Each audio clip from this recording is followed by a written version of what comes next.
पढ़ाई स्टार्ट करते हैं हम लोग बच्चों। लास्ट क्लास में हम लोगों ने कहाँ तक पढ़ लिया था? सम ऑफ डिवाइजर्स की बात की थी हम लोगों ने, याद होगा आपको। ठीक है, भाजकों के योग की बात की थी हम लोगों ने, सह अभाज्य संख्याओं की बात भी कर ली थी। आज हम लोग पढ़ते हैं तीसरा फंक्शन है जिसका नाम है Euler phi function, Euler phi फलन या सिंपली फाई फंक्शन, दोनों में से कुछ भी बोल सकते हो। तो फाई जो फंक्शन है वो भी वैसा ही होता है, n से n पर एक फंक्शन होता है जहां फाई ऑफ n बराबर, फाई ऑफ n कैसे परिभाषित होता है?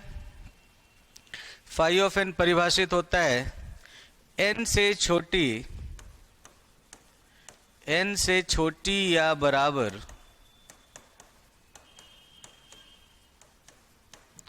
n से छोटी या बराबर धनात्मक पूर्णांक संख्याएं, धनात्मक पूर्णांक संख्याओं की संख्या, धनात्मक पूर्णांक संख्याओं की संख्या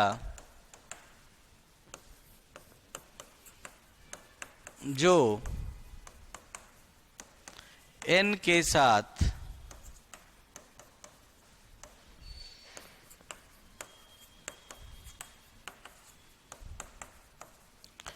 सह अभाज्य हों।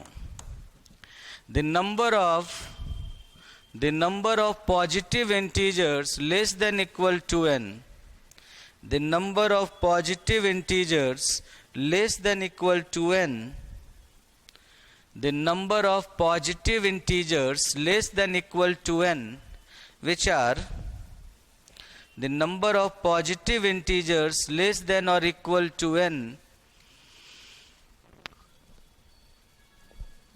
which are co-prime to n, which are co-prime to n, which are co-prime to n। कौन सी स्लाइड है सर? पहली स्लाइड है, which are co-prime to n। अतः फाई ऑफ n का मतलब हुआ बच्चों ऐसी संख्याओं की संख्या, वो सभी x बिलोंग्स टू n जो n से छोटे या बराबर हों तथा GCD ऑफ x, n बराबर 1 हो। तो ऐसे संख्याओं की संख्या जो n से छोटे या बराबर हों तथा जिनका n के साथ GCD या महत्तम समापवर्तक 1 आता हो। एग्जाम्पल, उदाहरण में आप देख सकते हो बच्चों, पहला है फाई ऑफ 1 बराबर 1, फाई ऑफ 1 बराबर 1। सर ऑयलर इंग्लिश में क्या है? ऑयलर तो नाम है, ऑयलर इंग्लिश में भी ऑयलर ही है।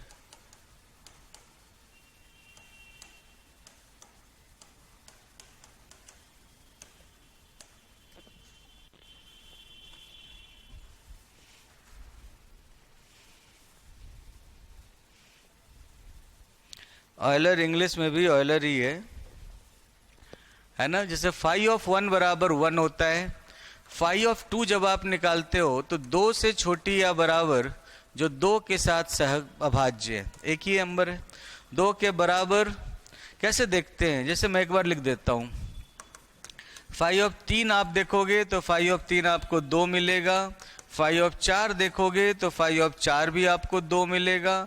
फाई ऑफ 5 देखोगे वो भी आपको 4 मिलेगा। फाई ऑफ 6 देखोगे वो आपको 2 मिलेगा।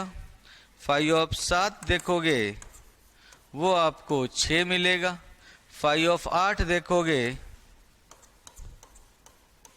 वो आपको 4 मिलेगा। फाई ऑफ 9 आपको 6 मिलेगा और फाई ऑफ 10 आपको 4 मिलेगा। सो एक से लेकर 10 तक आप ऐसे देख सकते हो। फाई ऑफ 1 में आपको सिर्फ एक ही एलिमेंट मिलेगा, 1। फाई ऑफ 2 में भी आपको एक ही एलिमेंट मिलेगा, 1। फाई ऑफ 3 में आपको 2 एलिमेंट्स मिलेंगे। फाइव ऑफ 4 में भी आपको 2 एलिमेंट्स मिलेंगे। फाइव ऑफ 5 में आपको 4 एलिमेंट्स मिलेंगे। फाइव ऑफ 6 में आपको 2 एलिमेंट्स मिलेंगे। 7 में 1 से लेकर 6 तक सब हो जाएंगे। 5 ऑफ 8 में भी 4 मिलेंगे। 5 ऑफ 9 में 6 मिलेंगे।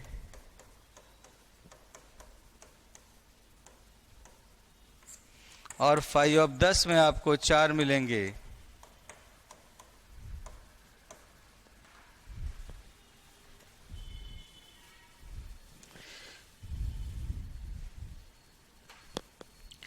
ठीक है सर, इस डेफिनेशन में इक्वल टू क्यों लिया?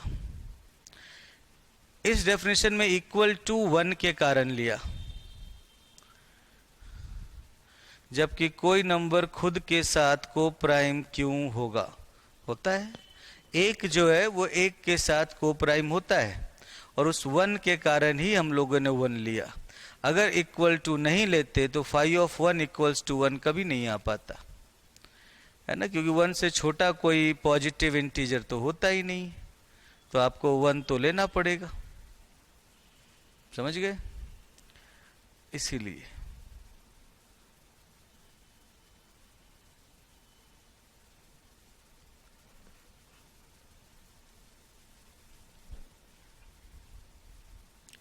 सर ये कैसे निकालते हैं?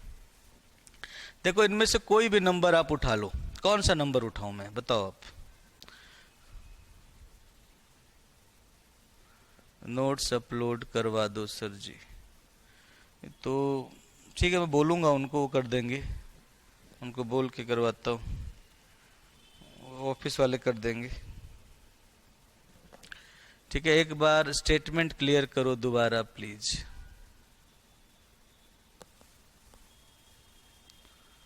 सर सेकंड में 2 को क्यों नहीं लिया?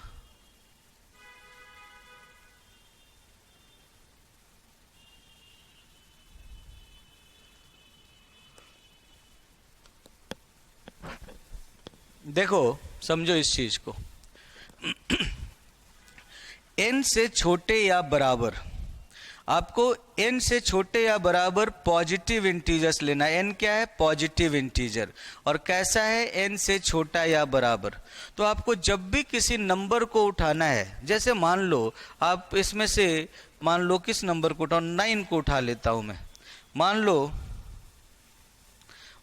मैं 9 को उठा लेता हूं, और 9 को लेने के बाद, चलो मान लो मैंने n बराबर 9 ले लिया, मैंने n इज इक्वल टू 9 ले लिया। तो इसका मतलब x जो होंगे वो कैसे होने चाहिए? पॉजिटिव इंटीजर, और x is less than equal to n। तो 9 से छोटे या बराबर नंबर्स कौन से हैं? 1 2 3 4 5 6 7 8 9। 9 से छोटे या बराबर पॉजिटिव इंटीजर्स ये हो गए। अब इनमें देखो कि कौन कौन से हैं जिनका 9 के साथ GCD 1 आता है।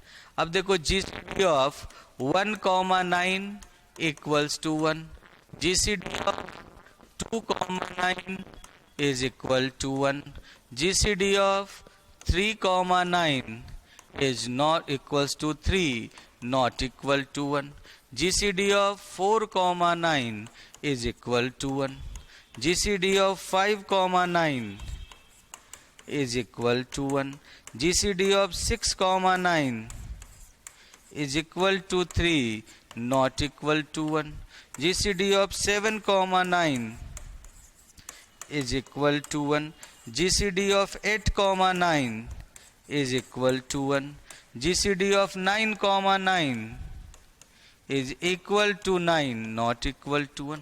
तो आपको देखना है कि भाई वो सब जो n के एलिमेंट्स हों, n से छोटे या बराबर हों, और n के साथ GCD 1 रखते हों, उनका सेट क्या हो जाएगा?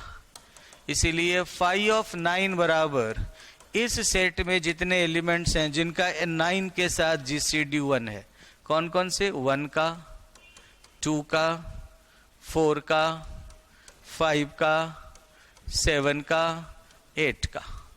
ऐसे कितने हो गए 6, इसीलिए 5 of 9 equals to 6।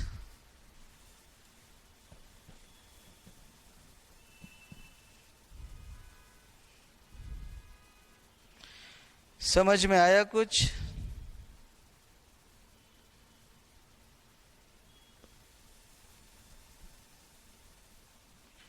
वाह, एक बच्चे का क्वेश्चन है सर 6 और 9 का GCD 3 कैसे? ये भी अच्छा क्वेश्चन है। देखो 6 और 9 का GCD निकालते हैं ऐसे, 6 1 जा 6, फिर जो सब डिफरेंस आता है रिमाइंडर यहाँ लिखते हैं, 3 3 2 जा 6, तो ये कट गया, इसीलिए GCD ऑफ 6, 9 इक्वल्स टू 3। समझ गए?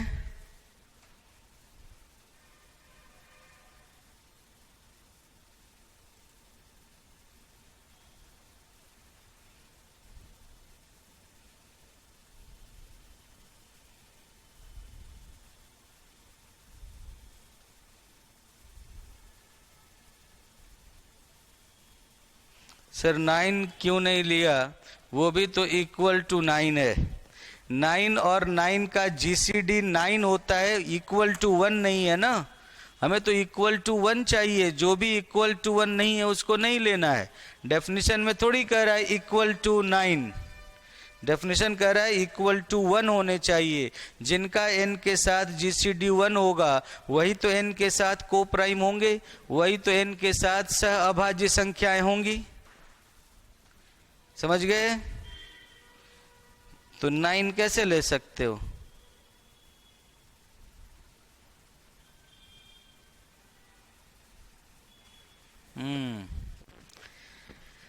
तो इसीलिए ऐसा हुआ। बताओ अब 5 ऑफ 12 बराबर क्या होगा? 5 ऑफ 15 इक्वल्स टू क्या होगा? 5 ऑफ 20 इक्वल्स टू क्या होगा? 5 ऑफ 30 इक्वल्स टू क्या होगा?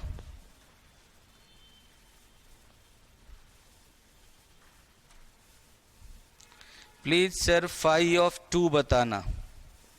अच्छा देखो n इक्वल्स टू आपने लिया 2, तो x जो होगा वो क्या हो जाएगा 1 and 2, 2 से छोटे या बराबर और 2 के साथ को प्राइम। तो अब बताओ, अब GCD ऑफ x, n 1, 2 बराबर 1 होता है और GCD ऑफ 2, 2 बराबर 2 होता है, जो 1 के बराबर नहीं है। इसीलिए आपको तो बस 1 चाहिए, तो वो 1 ही कर पाता है। इसीलिए 5 ऑफ 2 में बस एक ही एलिमेंट आ पाता है 1, और इसीलिए इसमें कितने एलिमेंट्स हो गए 1।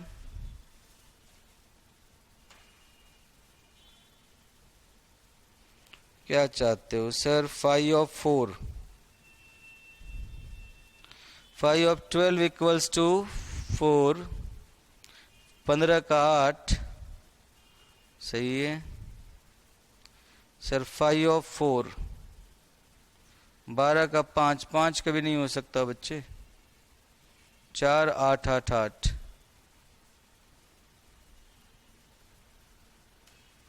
हाँ, एक बच्चे ने पूछा 5 ऑफ 4 क्या होगा, तो मेथड समझे नहीं लगता है आप। देखो जब आप 5 ऑफ 4 लोगे तो भाई n इक्वल्स टू 4 लिया, तो x इज इक्वल टू 1 2 3 और 4 हो गया। अब GCD ऑफ 1, 4 बराबर 1 हो गया। GCD ऑफ 2, 4 बराबर 2 होता है, 1 नहीं होता। GCD ऑफ 3, 4 बराबर 1 होता है, और GCD ऑफ 4, 4 बराबर 4 होता है, 1 नहीं होता। तो इसीलिए 5 ऑफ 4 में आपको जिनका 4 के साथ GCD 1 हुआ उन्हीं को रखना होगा, 1 और 3 को। और ऐसे कितने अवयव हैं? 2। ये 5 ऑफ 4। 12 का 1 5 7 11, बिल्कुल सही कहा। 5 of 12 is equal to 4, 5 of 15 is 8, 5 of 20 is 8, 5 of 30 is 8।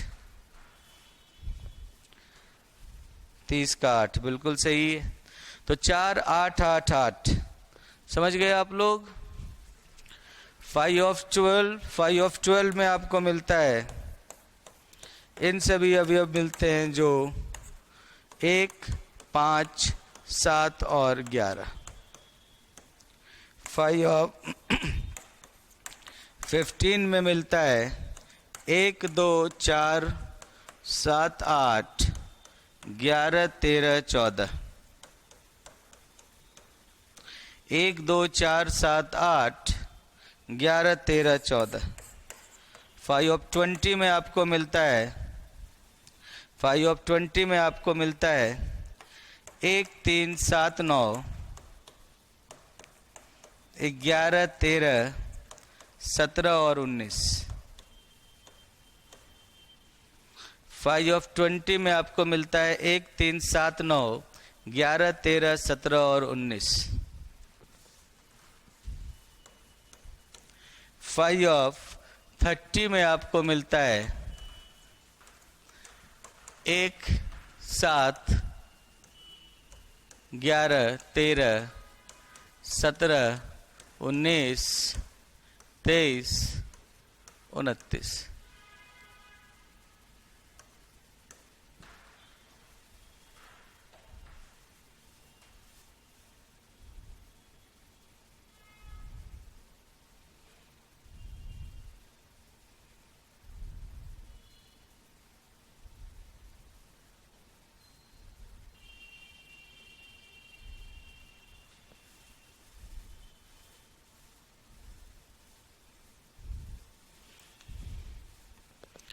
Phi n is even for all m greater than 3। 3 पर भी होता है।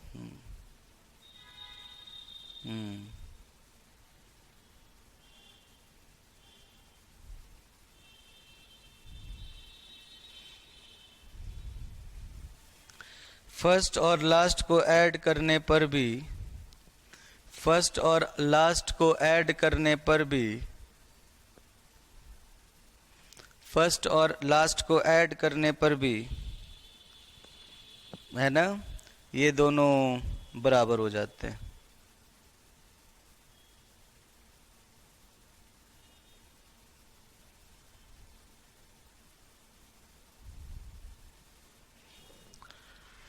है कि नहीं? तो इस तरीके से बच्चों आप इन्हें देख सकते हो पूरी तरह से। 5 of 12, 5 of 15, 5 of 20, 5 of 30। अब इसके बाद ये हो गया। अब आप लिखो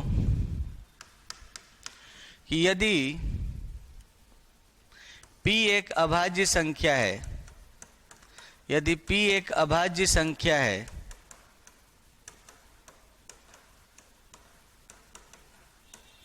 तो phi of p बराबर p minus 1। If p is a prime number, if p is a prime number, then phi of p equals to p minus 1। If p is a prime number, then phi of p equals to p minus 1। क्योंकि p अगर prime number है तो उससे छोटे जितने भी number हैं सब उसके साथ को प्राइम है। उसके साथ उससे छोटे जो भी नंबर है उसका p के साथ जीसीडी करोगे हमेशा 1 मिलेगा। तो वो सब के सब p के साथ को प्राइम होंगे। तो 1 से लेकर p माइनस 1 तक के सारे नंबर p के साथ को प्राइम है, तो phi of p बराबर p माइनस 1 हो गया। दूसरी तरफ यदि p एक अभाज्य संख्या है, यदि p एक अभाज्य संख्या है,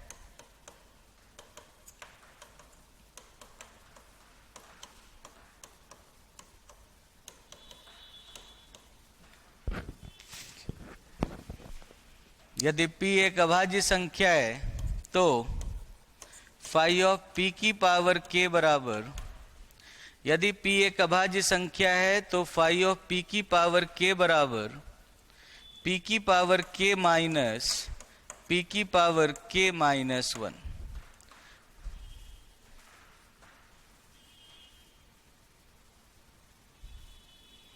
एक बच्चे ने कहा सर मेरे हस्बैंड आर्मी में है तो न्यूज़ सुन के दिमाग खराब सा हो गया। तो क्या मतलब इंडियन आर्मी भी इन्वॉल्व हो रही है इसमें? इंडियन आर्मी को भी इन्वॉल्व करवाया जा रहा है?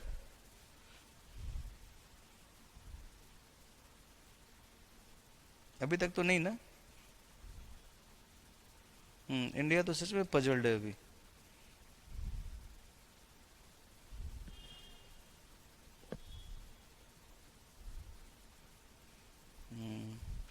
इंडिया को तो वैसे भी पीस टॉक के लिए भी बुलाया जाएगा जब तक वर्ल्ड वॉर स्टार्ट ना हो, और होपफुली ना हो, वही बेटर है।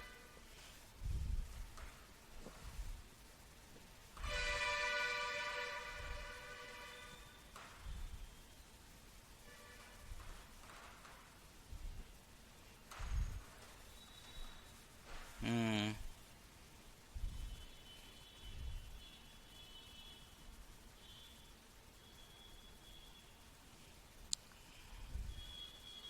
सर रिप्लाई तो कर दो प्लीज। किस चीज का रिप्लाई करना है? आंसर, क्वेश्चन कहाँ है? चलो, टेस्ट कब है? टेस्ट पता करता हूँ मैं, टेस्ट कब है। मुझे भी आंसर नहीं पता इसका। हमें ले जाएगा कोई, हम रेडी हैं जाने के लिए, कम से कम घूम ही आएंगे। टेस्ट का मैं पता करके बताता हूँ कि टेस्ट कब अवेलेबल होगा। क्यों नहीं हो रहा है ये भी पता करता हूँ। चलो इसको लिख लेते हैं।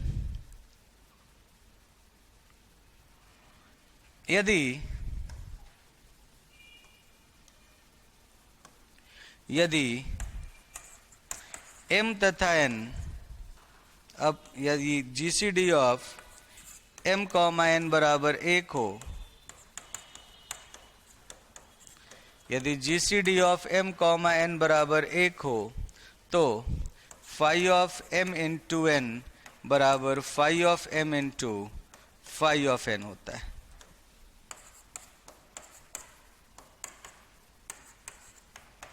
अगर m और n का GCD 1 होता है तो phi of m into n बराबर फाई ऑफ mn होता, phi of m into phi of n होता है।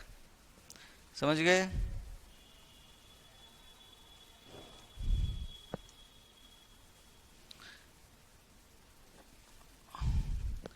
ये कैसे आया ये तो बताइए सर। अरे जैसे कोई भी आप नंबर ले लो ना, जैसे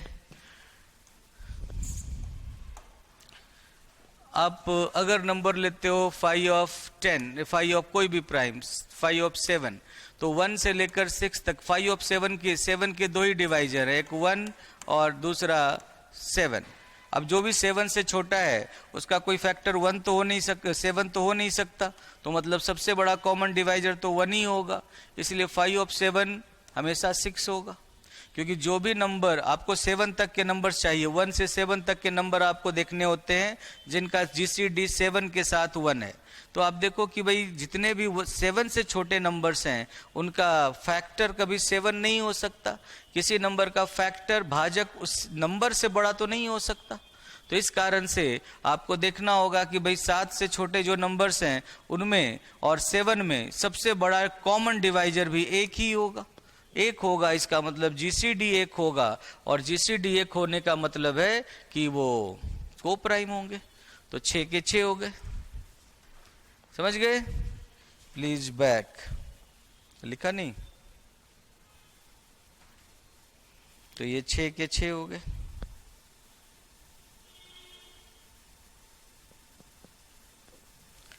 समझ में आई बात? अब रही बात जहां तक p की पावर k की, तो जब p की पावर k की बात करोगे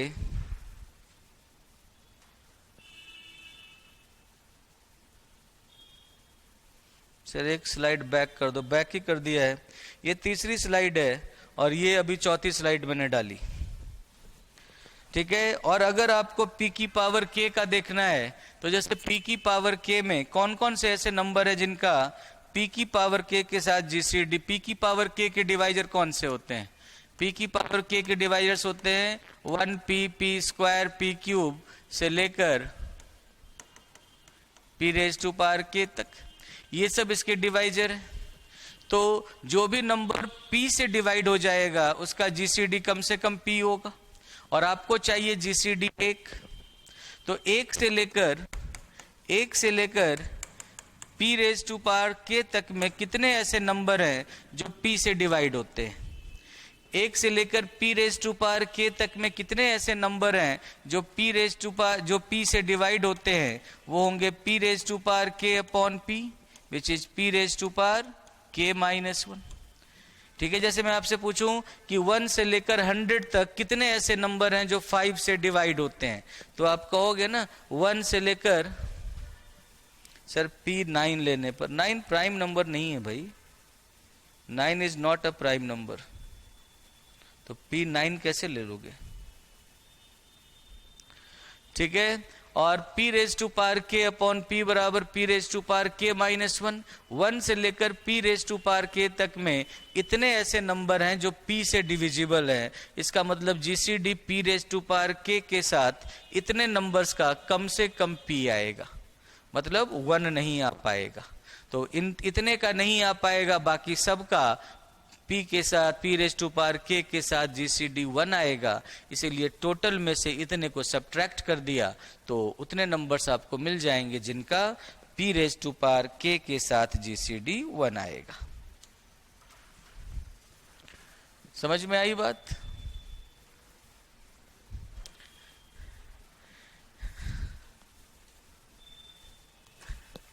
इलेवन लेने पर 11 ले लो, 1 से लेकर 10 तक हो जाएंगे। 7 लेने पर 1 से 6 तक, 5 लेने पर 1 से 4 तक, 13 लेने पर 1 से 12 तक, 17 लेने पर 1 से 16 तक। आप कुछ भी लोगे तो सब में वही होगा। सर आज 3 o'clock भी क्लास थी क्या? हम तो ले ही नहीं पाए। तो आपके पास लिंक जाता होगा शायद वो 3 o'clock वाली क्लास का भी, जिनको लेना हो आप वहां से ले सकते हो, है ना? तो आप वहां से उनकी क्लास भी ले सकते हो, ऐप पे शो होता है।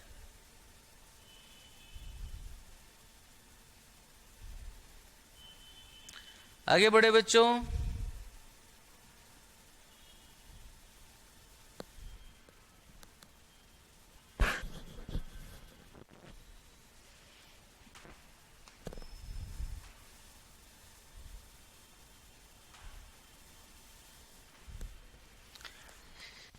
अब अगले पॉइंट पे आ जाओ।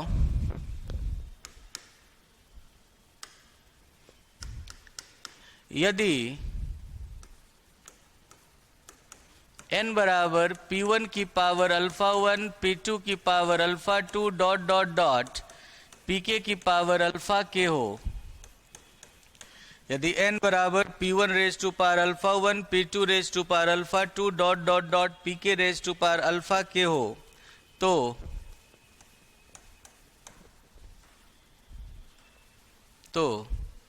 phi of n is equal to phi of p1 raised to power alpha 1, p2 raised to power alpha 2 dot dot dot pk raised to power alpha k, which is equal to phi of p1 raised to power alpha 1 into phi of p2 raised to power alpha 2 into dot dot dot phi of pk raised to power alpha k। ऐसा ही हो गया। And this is equal to p1 raised to power alpha 1 minus p1 raised to power alpha 1 minus 1 into p2 raised to power alpha 2 minus p2 raised to power alpha 2 minus 1 into dot dot dot pk raised to power alpha k minus pk raised to power alpha k minus 1। ऐसा ही होगा ना, pk raise to power alpha k minus 1, क्योंकि सब पे 5 पे जो आपने ये फॉर्मूला लगा दिया तो वहां से आप देख सकते हो। ठीक है, तो phi ऑफ n का मान आप इस तरीके से निकाल सकते हो। और यदि n बराबर इतना हो तो फाई ऑफ n आप ऐसे निकाल सकते हो। फॉर एग्जाम्पल अगर आपसे फाई ऑफ 720 पूछा जाए कि 720 का फाई क्या होगा, तो 720 का फाई निकालने के लिए आपको क्या करना होगा, फाई ऑफ 2 की पावर 4 इंटू 3 की पावर 2 इंटू 5 बराबर phi of 2 raise to power 4 into phi of 3 square into phi of 5। तो 2 raise to power 4 minus 2 cube 3 square, जो पावर है उसमें से एक कम करके आपको रखना है। 3 स्क्वायर माइनस 3 और 5 माइनस 1 कितना हो जाएगा, 16 माइनस 8 8, 9 माइनस 3 6, 5 माइनस 1 4, तो 48 इंटू 4 96 इंटू 2 192।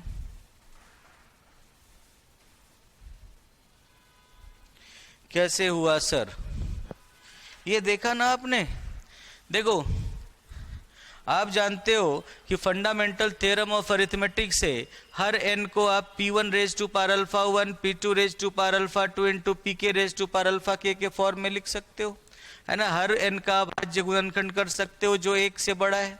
और फिर आप जानते हो कि अगर ये सब भिन्न अभाज्य संख्याएं हैं तो फाई ऑफ एम एन बराबर phi of M into phi of N होता है। इस कारण से ये सब अलग अलग हो जाएंगे। देख लो ये सब अलग अलग हो गए। और आपने ये फॉर्मूला भी देखा कि फाई ऑफ पी की पावर के बराबर पी की पावर के माइनस पी की पावर के माइनस 1 है।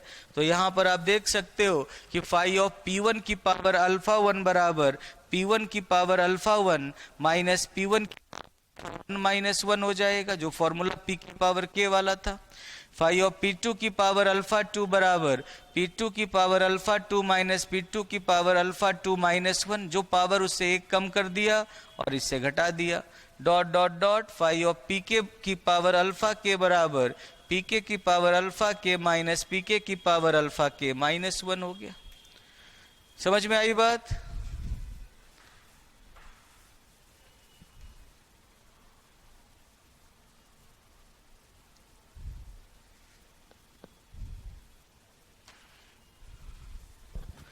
आवाज नहीं आ रही, आवाज तो इधर से जा रही है।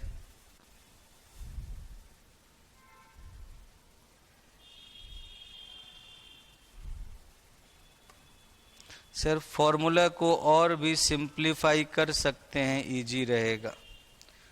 और सिंप्लीफाई कर लो, सब में से p की पावर अल्फा 1 अल्फा 2 कॉमन ले लो। p1 की पावर अल्फा 1 p2 की power alpha 2 dot dot dot pk की पावर अल्फा के। बाकी ये फॉर्मूला ज़्यादा यूजफुल लगता है मुझे कैलकुलेशन में, बाकी आपकी इच्छा हो। आप चाहो तो कर सकते हो 1 माइनस 1 बटा P1 इंटू 1 माइनस 1 बटा P2 into dot dot dot 1 minus 1 बटा pk। पहले वाले से P1 की पावर अल्फा 1 कॉमन ले लिया, दूसरे वाले से P2 की पावर अल्फा 2, अंतिम वाले से pk की पावर अल्फा के। और ये किसके बराबर है, ये n के बराबर है। सो n गुना 1 माइनस 1 बटा P1 1 माइनस 1 बटा P2 dot dot dot 1 minus 1 बटा pk। ऐसे लिख लो। मतलब अगर आपको दूसरी विधि क्या है, अगर दूसरे वाले फॉर्मूले को यूज करते हो तो आप वैसे भी देख सकते हो। फाई ऑफ 720 बराबर 720 गुना 1 माइनस 1 बटा 2 इंटू 1 माइनस 1 बटा 3 इंटू 1 माइनस 1 बटा 5 बराबर 720 गुना 1 बटा 2 गुना 2 बटा 3 गुना 4 बटा 5। तो ये 2 2 कट गया, 5 गुना 3 15 हो गया, 15 गुना 2 15 गुना 4 60 और 120 हो जाएगा। तो 15 गुना 8 120, 48 गुना 4 बराबर 192। अगर ये आसान लगता है तो ये कर लो।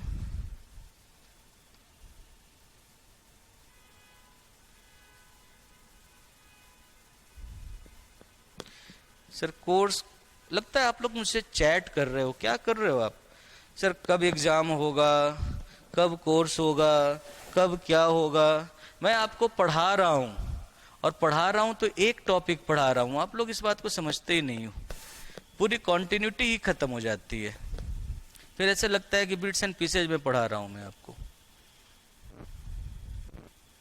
नहीं, आप ऑफलाइन क्लास में भी पढ़ते हो तो ऐसे ही, जब मैं कोई टीचर कुछ पढ़ा रहा होता है, कोई क्वेश्चन सॉल्व करवा रहा होता है, तो आप पीछे से पूछते रहते हो कि सर ये कब होगा, सर वो कब होगा, सर इसको कर दो, सर उसको कर दो। मतलब आप लोग को लगता होगा कि मतलब चैटिंग चल रही है ना।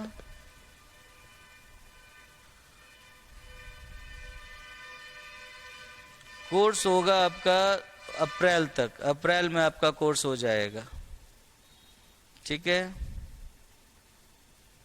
अगर सही तरीके से पढ़ाई करते रहे आप तब। हाँ, तो जो भी ऐसे क्वेश्चन पूछना चाहते हो मेरे से मत पूछा करो, भाटी सर से पूछा करो। एक बच्चे ने कहा सर आपके पास ही ज्यादा बोलते हैं, भाटी सर के पास कुछ नहीं बोलते, तो भाटी सर से पूछ लिया करो ऐसे क्वेश्चन आप, ठीक है।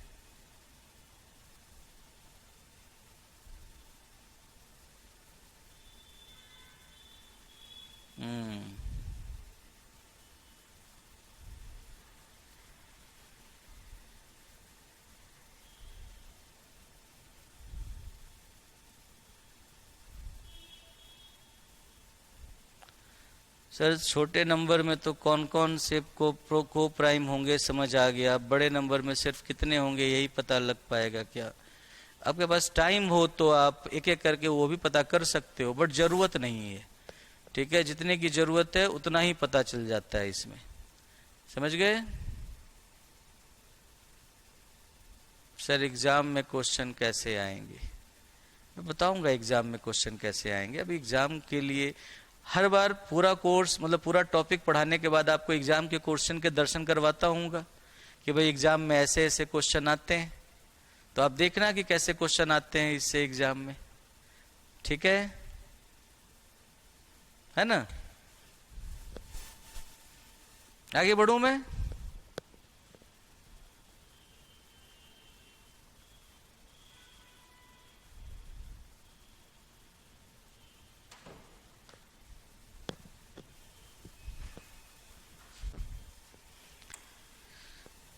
तो ये था आपका फाई ऑफ एन। बता सकते हो फाई ऑफ 100 क्या होगा? फाई ऑफ 784 क्या होगा? फाई ऑफ 36 क्या होगा? ये सब बताओ जरा जल्दी से।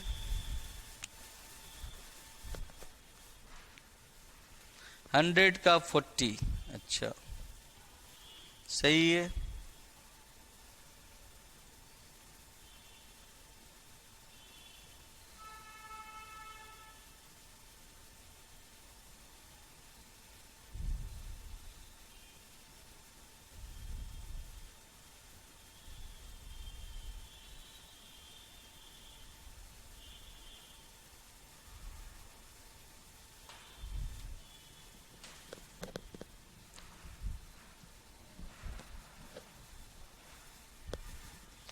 फाई ऑफ 100 इक्वल्स टू 40, क्योंकि फाई ऑफ 100 का मतलब phi of 2 square into 5 square है, and this is equal to phi of 2 square into phi of 5 square. Phi of 2 square होता है 2 square minus 2, phi of 5 square होता है 5 square minus 5, मतलब 4 minus 2 2 into 25 minus 5 20 equals to 40, ठीक है। Phi of 2 raised to power 4 into 7 square, phi of 2 raised to power 4 into phi of 7 square, that means 2 raised to power 4 minus 2 cube, 7 square minus 7 का मतलब 8 into 42 is 336, this is 336, and phi of 36 का 2 square into 3 square equals to phi of 2 square into phi of 3 square equals to 2 square minus 2 into 3 square minus 3, 4 minus 2 2 हो गया, 9 minus 3 6 हो गया, so 5 of 36 is equal to 12। एक बच्चे ने कहा 5 of 36 का 30 आ रहा है, 30 कैसे आएगा? नहीं, ये तो 24 है ना। 36 किसका होता है?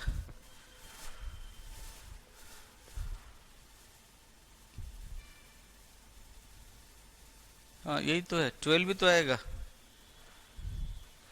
12 आ रहा है ना? हाँ ठीक है।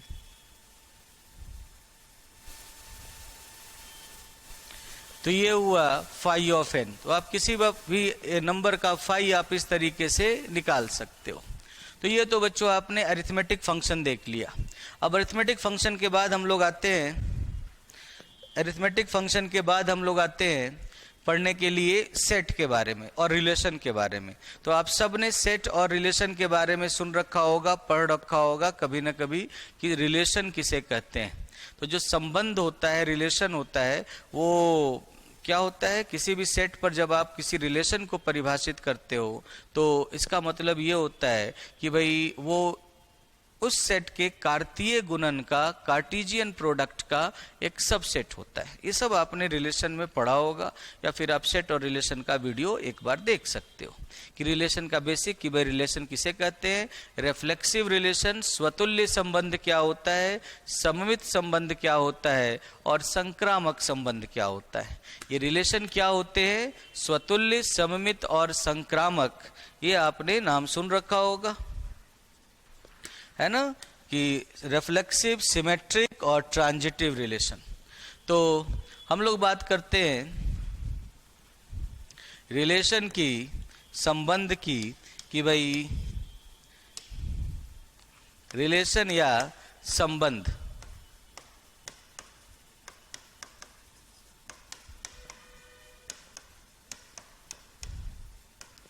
संबंध या रिलेशन की बात करें तो रिलेशन किसे कहते हैं? कि किसी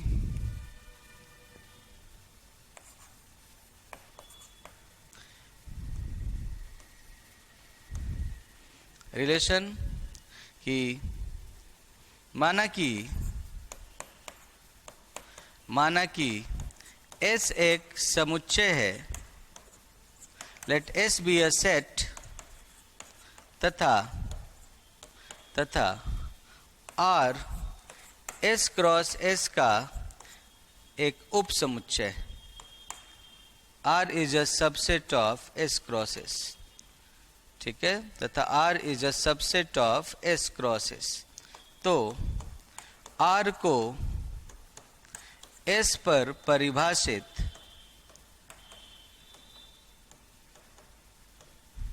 एक संबंध कहा जाता है। R को S पर परिभाषित एक संबंध कहा जाता है। Then R is called as a relation defined on S. Let S be a set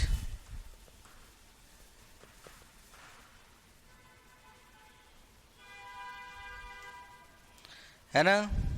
Let S be a set and R be a subset of S cross S. Then R is called a relation defined on S.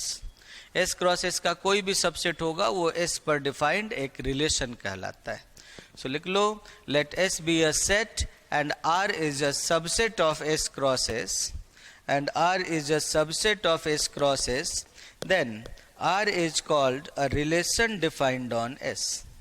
Then R is called a relation defined on S. Then R is called a relation defined on S. ठीक है, तो R को S पर परिभाषित एक संबंध कहा जाता है। R को S पर परिभाषित एक संबंध कहा जाता है। समझ में आई ये बात? ओके, अब जैसे आप कोई भी एग्जाम्पल ले लो, फॉर एग्जाम्पल आपने S इज इक्वल टू ले लिया 1 2 3, तो S क्रॉस S में तो 9 एलिमेंट्स हो जाएंगे, एंड R इक्वल्स टू ले लिया 1, 1, 2, 3, 3, 2, 3, ऐसा कुछ। 1,1, 1,2, 3,3, 2,3। तो आर क्लियरली, आर में जो 9 एलिमेंट्स होंगे एस क्रॉस एस में, उसमें से 4 उठा लिया हम लोगों ने, तो ये एस क्रॉस एस का एक उप समुच्चय हो गया। अब ये संबंध कैसे बनता है, इस संबंध को अगर आप, ये आर एक संबंध कहलाता है, जिसको आप डायग्राम में दिखाओगे तो ऐसे दिखाओगे, ये एस हो गया, ये एस हो गया, ये संबंध हो गया आर, इधर 1 2 3 और इधर भी 1 2 3। ठीक है, 1,1 का मतलब एक का एक से संबंधित है, 1,2 का मतलब 1 2 से संबंधित है, 3,3 का मतलब 3 3 से संबंधित है, और 2,3 का मतलब 2 भी 3 से संबंधित है। तो इस तरह से आपने एक संबंध बनाया। ठीक है, इस तरह से आर एक संबंध है, जो आप इसको ऐसे देख सकते हो। तो संबंध का मतलब एस के अवयव एस के अवयवों के साथ किस प्रकार से कनेक्टेड है या जुड़े हुए, समझ गए? तो ये एक संबंध कहलाता है, रिलेशन कहलाता है। आगे बढ़ूं, लिख लो इसे।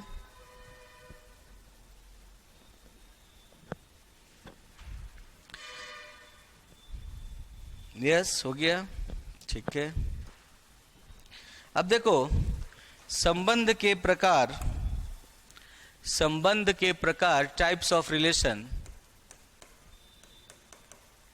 संबंध के प्रकार, वैसे तो बहुत सारे प्रकार हैं, आप रिलेशन में पढ़ लोगे, लेकिन हमें जिनकी जरूरत है वो मैं यहां पर लिख देता हूं। टाइप्स ऑफ रिलेशन, संबंध के प्रकार, टाइप्स ऑफ रिलेशन। ठीक है, तो संबंध के प्रकार में पहला है रिफ्लेक्सिव या स्वतुल्य संबंध। स्वतुल्य या रिफ्लेक्सिव संबंध, रिफ्लेक्सिव रिलेशन। स्वतुल्य संबंध, रिफ्लेक्सिव रिलेशन।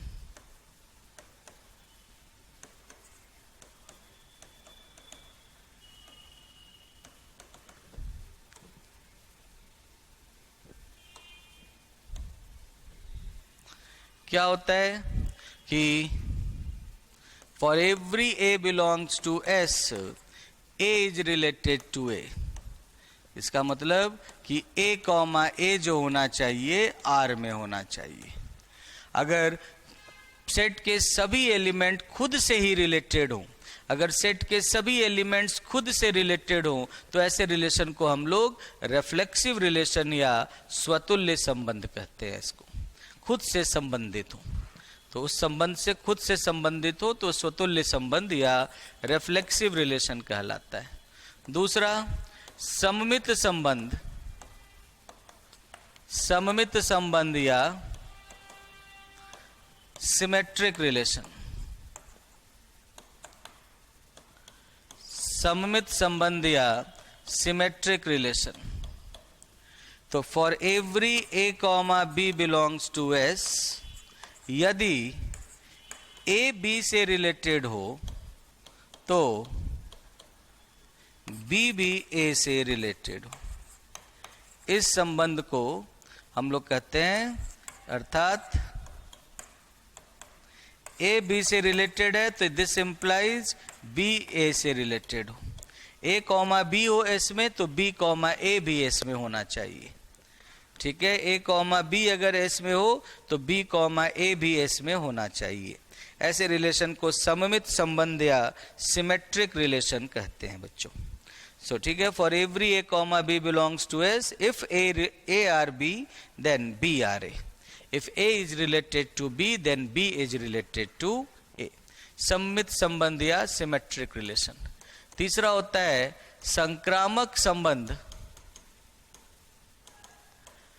संक्रामक संबंध या ट्रांजिटिव रिलेशन। संक्रामक संबंध या ट्रांजिटिव रिलेशन। क्या होता है संक्रामक संबंध या ट्रांजिटिव रिलेशन? ये कहता है कि for every A comma B comma C belongs to R, यदि ए रिलेटेड टू बी तथा बी रिलेटेड टू सी हो, ए रिलेटेड टू बी तथा बी रिलेटेड टू सी हो तो ए रिलेटेड टू सी होता है।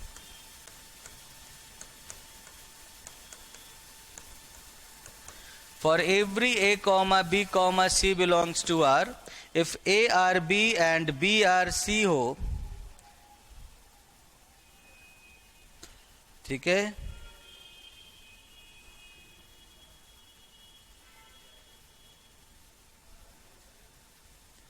सेट को, अच्छा A B C belongs to S. If A R B and B R C हो तो ए आर सी होगा। ठीक है, मतलब अर्थात that is a comma B belongs to R तथा b comma C belongs to R होगा, तो इसका मतलब a comma C belongs to R होगा। अगर ए बी से रिलेटेड है और बी सी से रिलेटेड है तो ए सी से रिलेटेड होगा। ठीक है, इस संबंध को हम लोग कहते हैं संक्रामक संबंध या ट्रांजिटिव रिलेशन। और चौथा होता है जो कहलाता है तुल्यता संबंध या इक्विवेलेंस रिलेशन। तुल्यता संबंध या इक्विवेलेंस रिलेशन।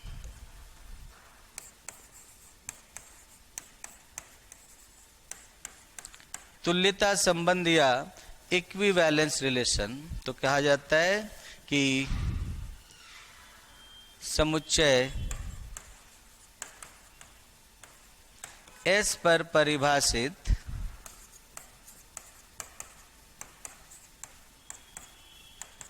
संबंध R तुल्यता संबंध कहलाता है। तुल्यता संबंध कहलाता है। तुल्यता संबंध कहलाता है यदि समुच्चय S पर परिभाषित संबंध R तुल्यता संबंध कहलाता है यदि R स्वतुल्य, सममित एवं संक्रामक हो।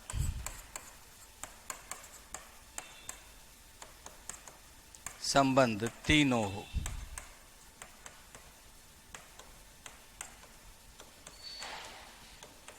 स्वतुल्य, सममित एवं संक्रामक संबंध तीनों हो, तो ऐसे संबंध को हम लोग तुल्यता संबंध कहते हैं।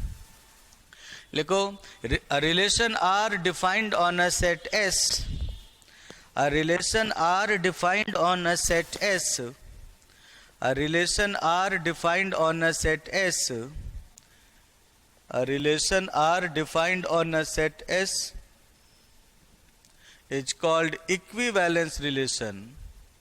It's called equivalence relation. It's called equivalence relation. If R is reflexive, symmetric and transitive. If R is reflexive, symmetric and transitive. If R is reflexive, symmetric and transitive. ठीक है, तीनों होगा तो उसे हम लोग इक्विवेलेंस रिलेशन कहेंगे। Sir, और अगर तीनों में से कोई सा भी नहीं होता तो वो तो तुल्य संबंध नहीं होता है। हाँ, तीनों में से अगर एक भी मिसिंग है तो फिर वो तुल्यता संबंध नहीं कहलाएगा। जाहिर सी बात है, जब तक तीनों नहीं होंगे तब तक तुल्यता संबंध कैसे कहलाएगा, है ना? समझ गए? तो ये हुआ equivalence relation, types of relation. एक एग्जांपल देखते हैं इसका। लिख लिया सबने? आगे बढ़ूं? एक एग्जांपल देखते हैं।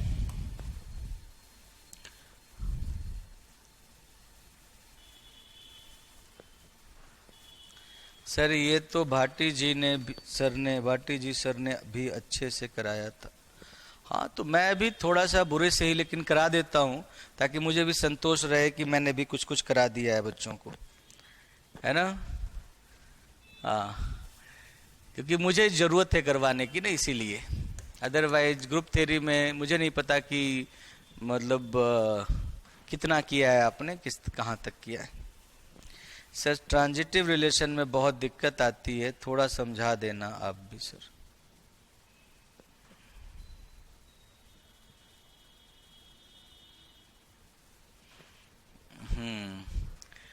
चलो तो एक एग्जाम्पल देखते हैं कि पूर्णांक संख्याओं के समुच्चय z, पूर्णांक संख्याओं के समुच्चय, पूर्णांक संख्याओं के समुच्चय z पर परिभाषित, z पर एक संबंध R इस प्रकार परिभाषित है, इस प्रकार परिभाषित है कि A related to B if and only if, यदि और केवल यदि A प्लस B एक सम संख्या हो, A प्लस B एक सम संख्या हो, यदि और केवल यदि A प्लस B एक सम संख्या हो, तो क्या R एक तुल्यता संबंध है? Is R an equivalence relation?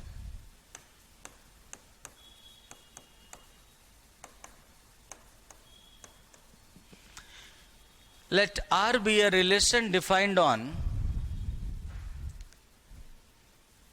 let R be a relation defined on the set of integers Z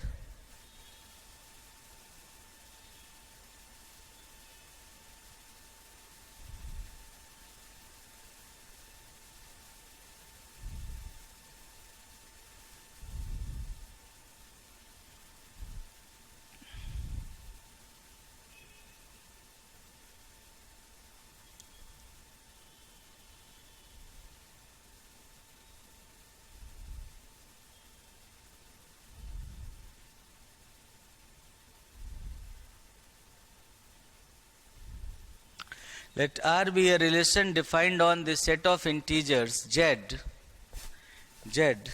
such that, let R be a relation defined on the set of integers Z such that A is related to B, A is related to B if and only if A plus B is an even number. If and only if A plus B is an even number, is R an equivalence relation? Is R an equivalence relation? Yes, yes, no, no, sure.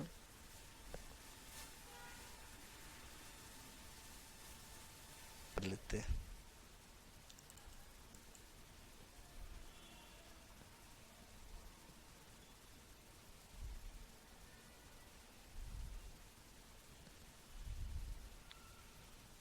हाँ देखो, ये एक तुल्यता संबंध है बच्चों, equivalence relation है।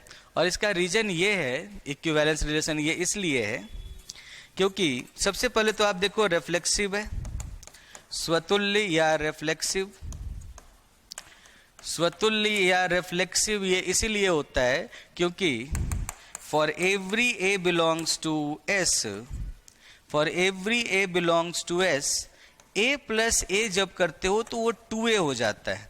और S क्या है यहाँ पर? S यहाँ पर Z है। तो अगर किसी इंटीजर में उसी इंटीजर को जोड़ोगे, किसी इंटीजर में उसी इंटीजर को जोड़ोगे तो ये 2 into A हो जाएगा। और जो 2 into A होगा वो 2 से हमेशा डिविजिबल होगा, इसीलिए सम संख्या होगा। सो A प्लस A बराबर 2A एक सम संख्या है, इज एन इवन नंबर।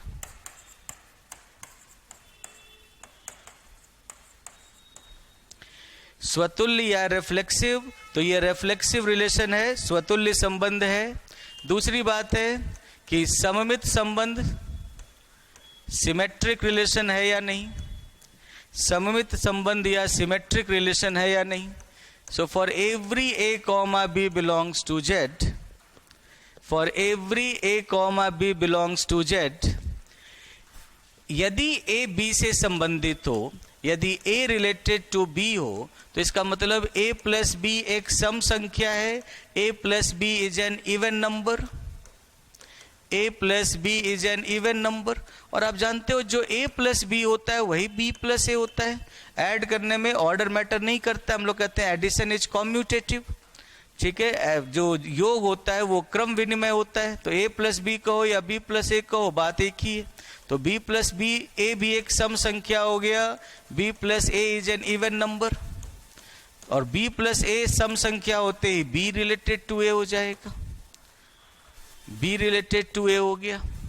और तीसरा संक्रामक, संक्रामक या ट्रांजिटिव, तो संक्रामक या ट्रांजिटिव रिलेशन में देख सकते हो कि for every A comma B comma C belongs to Z, for every A comma B comma C belongs to Z, यदि ए रिलेटेड टू बी तथा बी रिलेटेड टू सी हो, यदि ए रिलेटेड टू बी तथा B related to C हो, तो A plus B तथा B plus C दोनों सम संख्या होंगी।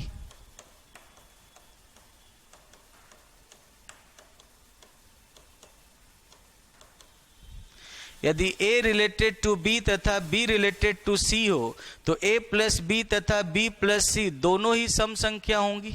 और जब दोनों सम संख्या है तो इसका मतलब दो सम संख्याओं का योग भी सम संख्या होता है। A plus c plus two b, a plus c plus two b एक सम संख्या है, a plus c plus two b is an even number, a plus c plus two b is an even number. और जानते हो कि to be तो हमेशा इवन नंबर है, ए प्लस सी एक सम संख्या हो गया। क्यों ए प्लस सी सम संख्या क्यों हो गया? क्योंकि a plus c is an even number. क्यों? क्योंकि a plus c plus two b एक इवन नंबर है, दिया हुआ है, और टू बी हमेशा इवन नंबर होता है, सम संख्या होता है। तो सम संख्या से सम संख्या टू बी को घटाने पर, ठीक है, आपको हमेशा सम संख्या मिलेगी। इवन माइनस इवन हमेशा इवन होता है। तो अगर a plus c plus two b में से टू बी घटा भी दोगे तब भी आपको इवन मिलेगा। और ए प्लस सी अगर एक सम संख्या है तो ए रिलेटेड टू सी हो गया। इस तरीके से आप देख सकते हो बच्चों कि ये संबंध स्वतुल्य, सममित एवं संक्रामक तीनों है। इसीलिए ये कैसा हो गया? ये एक तुल्यता संबंध है। लिख लो जल्दी।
जीरो भी एक इवन नंबर होता है, बिल्कुल।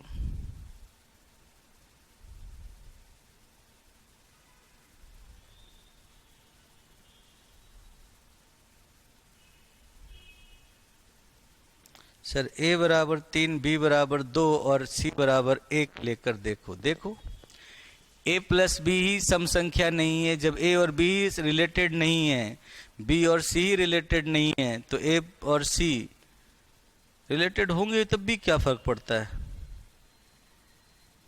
समझ गए?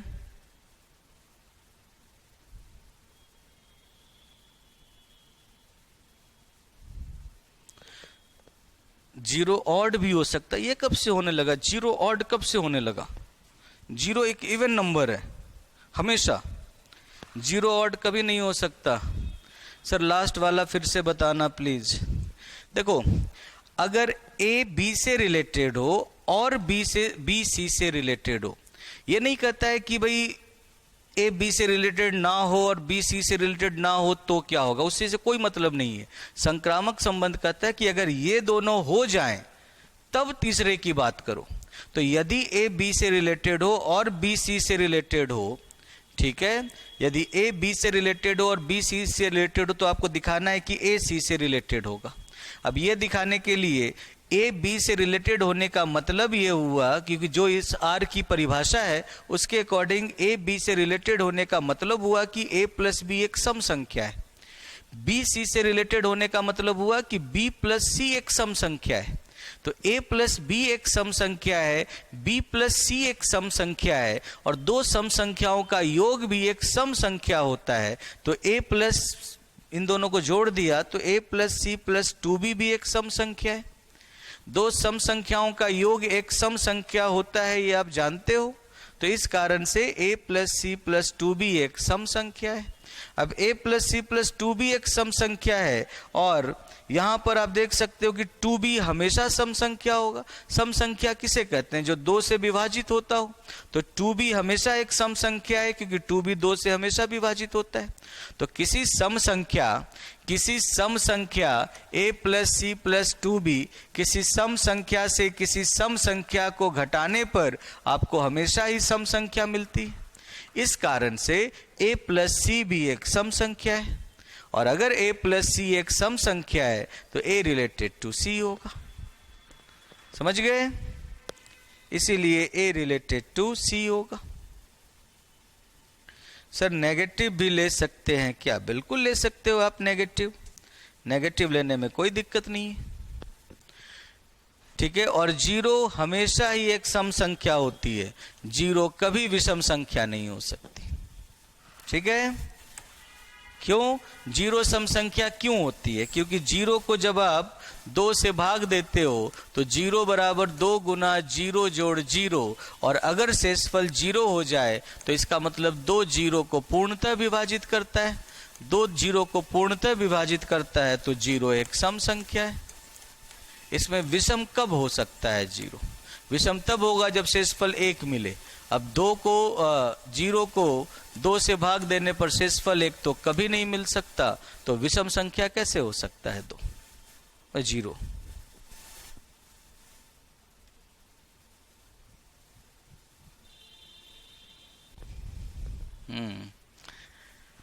आगे बढ़ूं मैं? समझ गए आप? तो 2 एक सम संख्या है, कभी विषम नहीं हो सकता। जीरो एक सम संख्या है, कभी विषम संख्या नहीं हो सकता। तो दूसरा एग्जाम्पल एक देखो, वही है, यदि R एक संबंध हो, यदि R Z पर परिभाषित एक संबंध हो,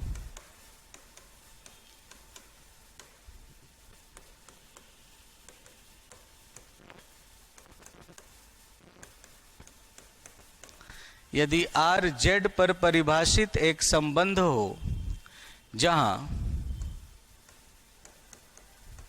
यदि R Z पर परिभाषित एक संबंध हो जहां A B से रिलेटेड होगा यदि और केवल यदि, यदि R Z पर परिभाषित एक संबंध हो जहां A B से रिलेटेड होगा यदि और केवल यदि, कोई भी नंबर पॉजिटिव इंटीजर ले लो, मान लो 3 विभाजित करता हो a माइनस बी को, 3a माइनस बी को विभाजित करता है, तो ऐसा संबंध है। ठीक है, क्या R एक तुल्यता संबंध है? Is R N equivalence relation? क्या R एक तुल्यता संबंध है? Is R N equivalence relation? Yes sir है, हाँ है।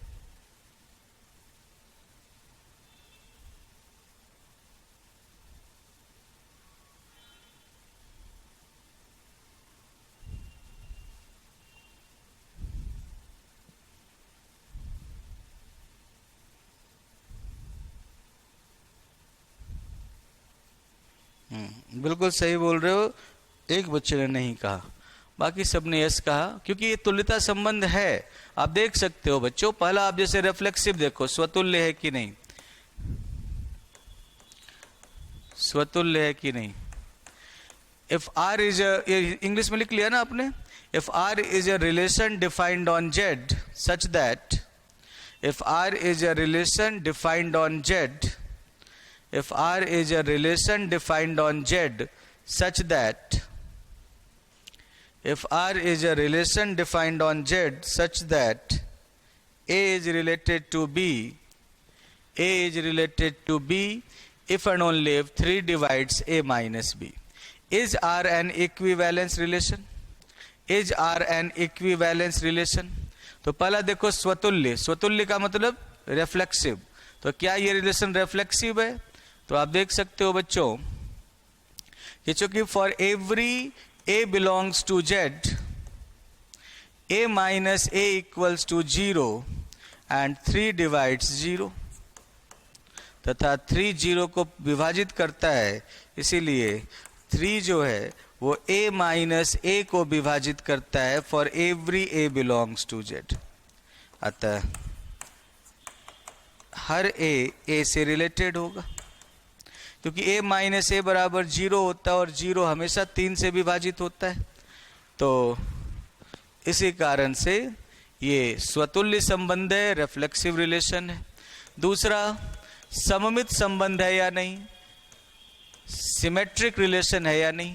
तो इसके लिए यदि a रिलेटेड टू b हो, if a is related to b, इसका मतलब 3 डिवाइड्स a माइनस b, और अगर 3a माइनस बी को विभाजित करे तो 3 minus of a minus B को भी विभाजित करेगा। कोई भी संख्या अगर किसी संख्या को विभाजित करती है तो उसके नेगेटिव को भी विभाजित करती है। 3 मान लो 12 को विभाजित करे तो 3 माइनस 12 को भी विभाजित करेगा। तो इसीलिए 3 divides minus of a minus B, और इसका मतलब 3 डिवाइड्स b माइनस a, और अगर 3b माइनस a को विभाजित कर दे तो b a से संबंधित हो जाएगा। समझ गए? तो सममित भी है। क्या ये संक्रामक है? बिल्कुल संक्रामक संबंध देख सकते हो, ट्रांजिटिव रिलेशन। यदि a रिलेटेड टू b तथा b रिलेटेड टू c हो, अर्थात 3 डिवाइड्स a माइनस b, तथा if a is related to b and b is related to c, तथा 3 divides b minus c, 3a minus b को भी divide करता हो, साथ ही साथ 3b माइनस c को भी डिवाइड करता हो, तो इसका मतलब 3 जो होगा इन दोनों के योग को भी विभाजित करेगा। अगर a माइनस बी को भी विभाजित करे और b माइनस सी को भी विभाजित करे तो वो उनके योग को भी विभाजित करेगा, उनके सम को भी डिवाइड करेगा, और जब इनके सम को डिवाइड करेगा तो इनका सम क्या हो जाएगा? 3 divides a minus C, minus B plus B cut जाएगा और मतलब a रिलेटेड टू c। तो इस तरह से देख सकते हो कि ये संबंध स्वतुल्य भी है, सममित भी है और संक्रामक भी है। तो ये संबंध एक तुल्यता संबंध है, इसीलिए ये संबंध एक तुल्यता संबंध है। आइए बात समझ में। तो तुल्यता संबंध के लिए आपको इस तरीके से स्वतुल्य, सममित और संक्रामक, ये तीनों चीजें चेक करनी पड़ती है। ठीक है,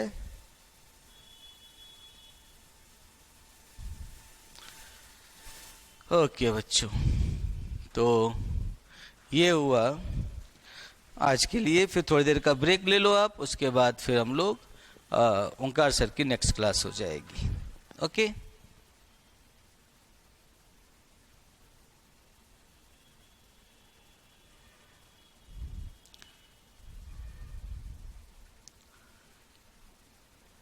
ओके क्लास